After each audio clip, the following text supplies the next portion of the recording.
Hello everybody and welcome back. My name is Kari and today I'm doing my top 5 nonfiction books. I am very excited, first of all, because it snowed here. Not much and it's all gone now, but it snowed and it's getting colder, hence the hoodie, and I am just so ready for winter. Have been for about 4 months, but that's enough of that. Let's get into the books. The first one is Ghost Soldiers, author Unremembered. But I will put a picture up on the screen, and this one is about the Bataan death marches during World War II. I read this one in high school and it still sticks with me. It is gruesome and gory and heart-wrenching and horrible, but amazing. The book is incredibly well written and well done, and it really brings home all of those horrific acts that occurred during World War II in the Pacific. Most of the books I've read about World War II have been about the Pacific because that's the predominant front that the United States was fighting on. I do want to branch into the Western Front, but that's going to take a little bit. Next one is Rediem Girls by Kate Moore. This one I do have and it is up there, but it's underneath about 7 other books and I don't feel like dumping them on myself to get it. This book is about the young women who were in the watch factories in the 19-teens and 20s. They were painting watch faces with radium, which the paint made the faces glow in the dark so you could see the numbers more easily. That's a great thing. The only problem was they lip dip pointed, which meant that they put the brush in their mouth to get it pointy and then dipped it and then in the paint and then painted the clock face and then repeated it. So they were consistently putting radium in their mouths. And at first, nobody knew that radium was lethal in small doses. As it continued going, however, turns out that these women had horrific problems. Jaws fell off, legs locked up, there was obviously death, depending on the woman and the circumstances. Some of them died very quickly, some of them died decades later. This book read like a fiction book, which was just amazing because it's really hard to find a nonfiction that reads very quickly. I also really enjoyed the legal aspect of this. It's split up into 3 sections. So the first section is them painting it and when nobody really knows that radium is lethal and they all think that radium in small doses is actually healthy for you. The second part is them finding out that there's something wrong, there's something going on that shouldn't be. Their jaws start to fall off, their teeth are rotting, something's funny. And the third section, and part of the second, is about the legal battle that these women fought to get money to pay for their medical bills from the company who was denying everything, and how they fought, and some of them how they won even. I really enjoyed that aspect as well. The next one is Why I'm No Longer Talking to White People About Race by Rennie Edo-Lodge. This one I read for Emma Watson's book club on Goodreads, and it's very short. It is definitely a nonfiction, but it reads very easily.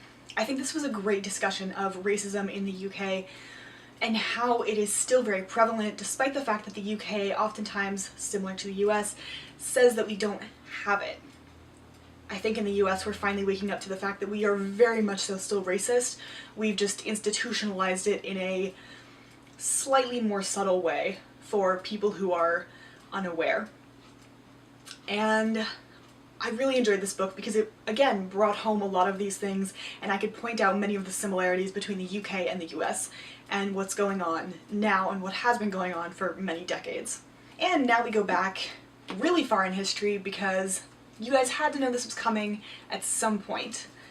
We have Wars of the Roses by Dan Jones. This is a nonfiction, obviously, about the Wars of the Roses. Shocker, I know. This one is an excellently laid out explanation of the Wars of the Roses, which were going on for at least 100 years between the Plantagenets and the Tudors toward the end, and the Yorkists, just the Lancasters, everybody.